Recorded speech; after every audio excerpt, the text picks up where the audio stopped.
Ce midi au Radio-Journal, le Canada va accueillir 5 000 réfugiés afghans évacués par les États-Unis.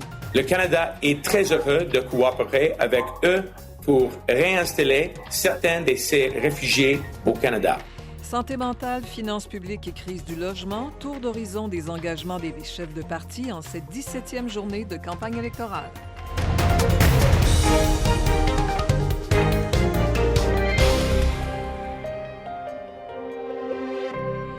Bonjour, ici Joanne Prince. Des milliers d'Afghans qui ont été évacués par les États-Unis seront accueillis au Canada. C'est ce qu'a annoncé le gouvernement fédéral qui travaille aussi pour que d'autres Afghans vulnérables puissent quitter leur pays. Toutefois, les documents déjà émis par Ottawa ne suffiraient plus.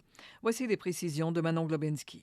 À peine le retrait américain d'Afghanistan complété, tous les yeux sont tournés vers ces milliers d'Afghans qui ont travaillé pour l'Occident et leurs familles qui n'ont pas réussi à partir. Pour le Canada, ça représente encore des milliers de personnes à évacuer. Les Afghans sur la liste canadienne ont tous reçu une lettre de facilitation, une sorte de laissez-passer qui garantit qu'ils ont un visa canadien s'ils réussissent à se rendre dans un pays tiers. Mais par texto, ils ont été prévenus qu'advenant une réouverture de l'aéroport de Kaboul aux vols commerciaux, cette lettre ne suffit peut-être plus. Le ministre de l'Immigration, Marco Mendicino, a tenté une explication. Les talibans ont changé les règles plusieurs fois, dit-il, affirmant que son ministère émet maintenant ce qu'il appelle des visas d'urgence.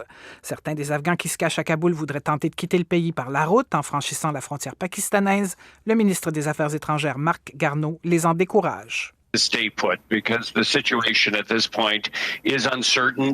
Le ministre Garneau n'a pas obtenu de garantie que le Pakistan ouvrira ses portes à des détenteurs de sauf-conduit canadiens. Rien de rassurant pour ceux qui voient désormais les talibans rois et maîtres de l'Afghanistan et un aéroport qui ne semble pas prêt de fonctionner. Ici Manon Globinski, Radio-Canada, Montréal. Campagne électorale maintenant, Justin Trudeau, qui était de passage à Ottawa, s'est engagé à investir près de 6,5 milliards de dollars pour les soins en santé mentale.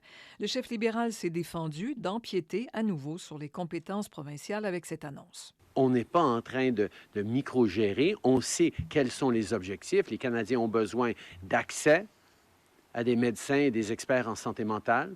Ils ont besoin d'appui. Mais on ne va pas dire aux provinces exactement comment ils doivent livrer ça. Mais on veut tous travailler ensemble. Justin Trudeau promet notamment la création d'une stratégie nationale de santé mentale en collaboration avec les Autochtones et la mise en place d'une politique sur le droit des travailleurs à la déconnexion. De son côté, le chef du Parti conservateur a dévoilé son plan pour équilibrer le budget du pays au cours de la prochaine décennie. Erin O'Toole reproche au gouvernement Trudeau de dépenser 424 millions de dollars de plus par jour que ce qu'Ottawa peut se permettre. Il propose entre autres de réduire les déficits et d'éliminer progressivement les programmes de soutien d'urgence. Pour sa part, le chef néo-démocrate a précisé sa stratégie pour lutter contre la crise du logement. Jock Meeting veut cibler les investisseurs qui achètent des résidences abordables, les rénovent et les revendent rapidement pour dégager d'énormes profits. En Nouvelle-Écosse, Tim Houston va prêter serment comme nouveau premier ministre dans quelques minutes.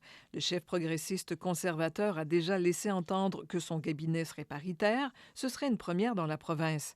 Les précisions d'Adrien Blanc. Le premier ministre désigné de la Nouvelle-Écosse, Tim Houston, cherche à composer un cabinet de 15 à 18 ministres. Avec 9 femmes dans son caucus, le progressiste conservateur a la possibilité, pour la première fois dans l'histoire de la province, de constituer un cabinet paritaire.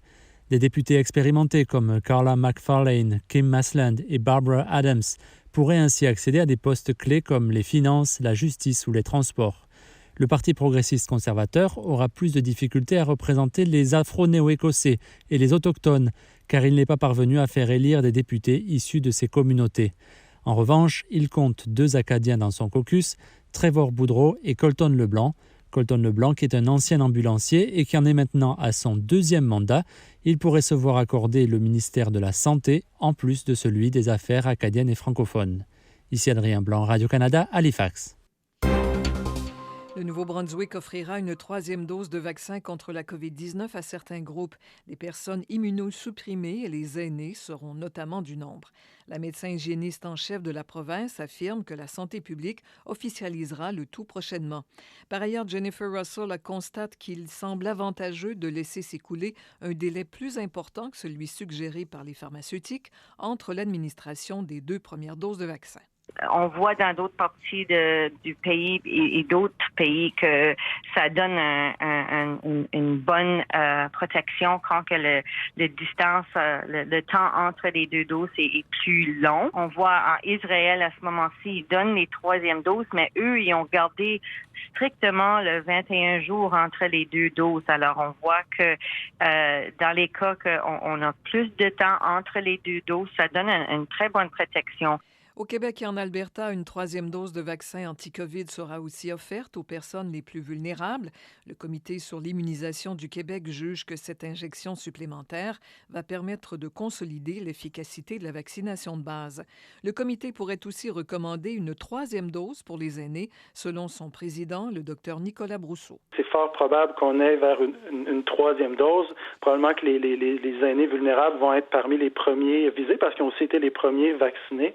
Par contre, je pense qu'il faut suivre les données du Québec avec notre intervalle entre les doses. Peut-être que la protection va être assez durable. Pour l'instant, les données qu'on voit, ça montre une très bonne protection. Mais c'est sûr que ça diminue avec le temps. Donc, est-ce que ça va être dans quelques semaines, dans quelques mois, dans 6 mois que ça va devoir être considéré? C'est en suivant nos données épidémiologiques qu'on va pouvoir le déterminer. La 3e dose est aussi disponible pour les Albertains qui désirent voyager si leur pays de destination n'accepte pas le vaccin d'AstraZeneca ou un mélange de vaccins. Au Mexique, une caravane de migrants a été interceptée dans le sud du pays. Les 300 personnes provenaient en majorité d'Amérique centrale et tentaient de gagner la frontière avec les États-Unis. Léo Kalinda a préparé ce qui suit. Un homme venant d'Haïti, détenu par les forces de sécurité du Mexique, a crié « Ayuda », à l'aide. Et quand la police a arrêté la caravane de migrants, une Haïtienne a hurlé que pour son mari et pour sa famille, elle cherchait une meilleure vie. Le groupe, composé de Guatémaltèques, Honduriens, Salvadoriens et Haïtiens, a été stoppé à la frontière mexicaine par un imposant dispositif de gardes nationaux. Selon la police de l'État du Chiapas et des médias locaux, des migrants ont jeté des pierres aux policiers qui les bloquaient sur la route.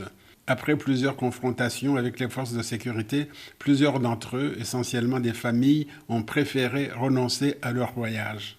L'Institut national mexicain des migrations a mis à pied 2 de ses agents vus sur une vidéo en train de frapper des migrants faisant partie de cette caravane.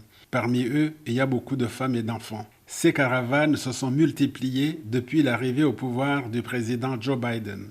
Le Mexique a déployé plus de 27 500 membres des forces armées pour faire face à ces vagues de migration. Ici Léo Kalinda, Radio-Canada, Montréal.